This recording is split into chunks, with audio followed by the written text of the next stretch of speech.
Hello दोस्तों, स्वागत है आपका हमारे इस चैनल एफएम गाइड में। बसवा कल्याण कांग्रेस पार्टी की तरफ से आयोजित हुई तिरंगा रैली, कई बड़े लीडर्स रहे मौजूद।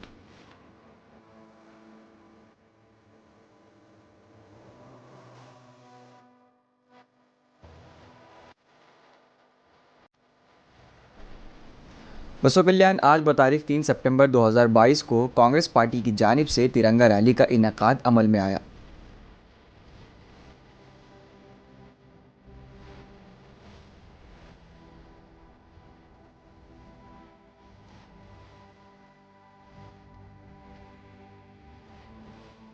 इस रैली के आगाज से पहले कांग्रेस कार्यकर्ता में आपसी नोकझोंक देखने को मिली। मौके पर मौजूद कुछ कार्यकर्ता कांग्रेस लीडरान के हित में नारेबाजी कर रहे थे, मगर इसमें कहीं भी लेट बी नारायण राव और उनकी धर्मपत्नी माला बी नारायण राव का जिक्र नहीं किया गया, जिस पर माला बी नारायण राव ने नाराज़गी दिखाते हुए कार्यकर्ता पर गुस्सा जताया। इस नोकझोंक के बाद ईश्वर खंड्रे ने मौके को काबू में करते हुए कहा कि वो यहाँ टिकट तकसीम करने की गर्ज से नहीं आए हैं, लिहाजा प्रोग्राम के मकसद पर कार्यकर्ता ध्यान दें।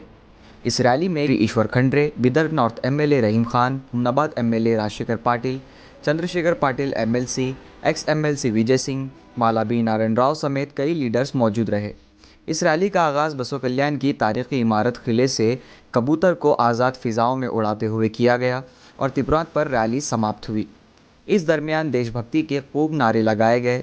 इस रैली के इख्तिताम पर ईश्वर खंड्रे ने मीडिया से बात करते हुए बताया कि इस रैली का मकसद देश के लिए शहीद होने वाले व्यक्तियों को याद करना था।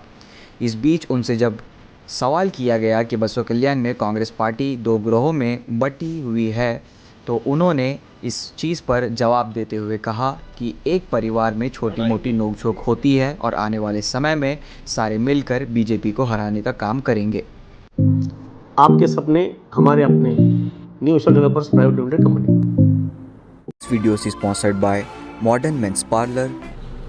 आज का रैली कांग्रेस पार्टी की तरफ से एआईसीसी के डायरेक्शन के ऊपर, केपीसीसी के डायरेक्शन के ऊपर हर क्षेत्र में हम लोग जो ना फ्रीडम मार्च जो 75वीं साल का वर्षाचरण कांग्रेस पार्टी की तरफ से कर रहे हैं। इसका उद्देश्य यही है कि इस देश को आज़ादी फ्री में तो मिला नहीं।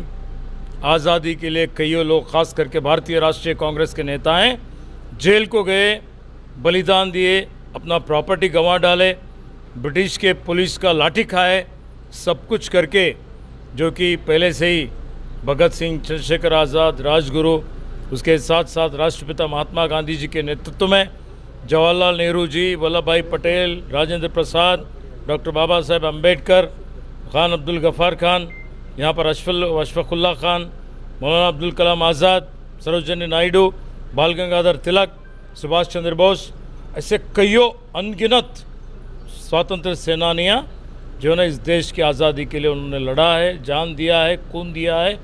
हम लोग कांग्रेस के जो जितने कार्यकर्ता हैं, आज़ादी के हम सही मायने में वारसदार हैं। लेकिन आज जो देश में चल रहा है, क्योंकि भारतीय जनता पार्टी पूरा देश के इतिहास को ही बदलना चाहता है। इस देश को स्वातंत्र अभी अभी मिला जैसा बात करते हैं, अभी सब कुछ हुआ जैसा बोल के जो झूठ बोल रहे हैं, लोगों में जागृति लाने के लिए, देशभक्ति पैदा करने के लिए। और अब जो जात के नाम पे, धर्म के नाम पे जो है ना यहाँ पर तोड़ने का काम हो रहा है, कांग्रेस पार्टी जोड़ने का काम करती है। हिंदू, मुस्लिम, सिख, ईसाई भाई भाई, सामरस्य से रहना, भाईचारे से रहना, अपने अपने धर्म का स्वाभिमान रख के दूसरे धर्मों के बारे में गौरव रखना चाहिए, यही हमारा नारा है। ये सब जो है ना भाईचारा बढ़ाने के लिए, सद्भावना बढ़ाने के लिए, इस देश की एकता, अखंडता, समग्रता को बरकरार रखने के लिए, देश को मजबूत बुलंद करने के लिए ये पदयात्रा हम कर रहे हैं। उसके साथ साथ जो बीजेपी की जो रणनीति है, जो कि लोगों को बहका रहे हैं, लोगों को झूठ बोल रहे हैं, देश का आर्थिकता ख़त्म हो चुका है, बेरोज़गारी है, ब्रह्मांड भ्रष्टाचार चल रहा है, जातीयता चल रहा है, देश पीछे जा रहा है। फिर देश को आगे बढ़ाने के लिए कांग्रेस को जात्यातीत शक्तियों को मजबूत करने की ज़रूरत है। उसके लिए रैली हमने किया है। हमारे साथ आज राजशेखर पाटिल साहब हैं, रहीम खान हैं, चंद्रशेखर पाटिल हैं, जिला अध्यक्ष, ब्लॉक अध्यक्ष बसवा कल्याण के विजय सिंह है, हमारे जो है ना पराजित उम्मीदवार माला बी नारायण राव, और बहुत से हमारे यहाँ पर हमारे एजाज लातूरे जी हैं, बहुत से लोग यहाँ पर उपस्थित हैं, शशिकांत दुर्गे है, सुनील है, हमारे ऐसी बहुत से बसवराज है, हमारे खलील है, सभी हमारे कांग्रेस के नेता उसमें भाग लेके बहुत ही सफलतापूर्वक ये रैली हमने बनाया है। सर आज जैसा कि देखने में आया कि बसों कल्याण कांग्रेस में 2 ग्रुप नजर आए, इस बारे में आपका क्या? देखो भाई, एक परिवार में छोटे मोटे मतभेद रहते हैं, भाई भाइयों में रहते हैं, इसका मतलब ये नहीं कि बहुत बड़ा है, ये कोई ऐसी बड़ी बात नहीं है। पार्टी एक ही है, सब जन सहमत से, सब जन एकजुट होकर काम कर रहे हैं, सब जन जो है ना ऐक्यता के साथ आने वाले दिनों में बीजेपी को जड़ से उखाड़ फेंकेंगे।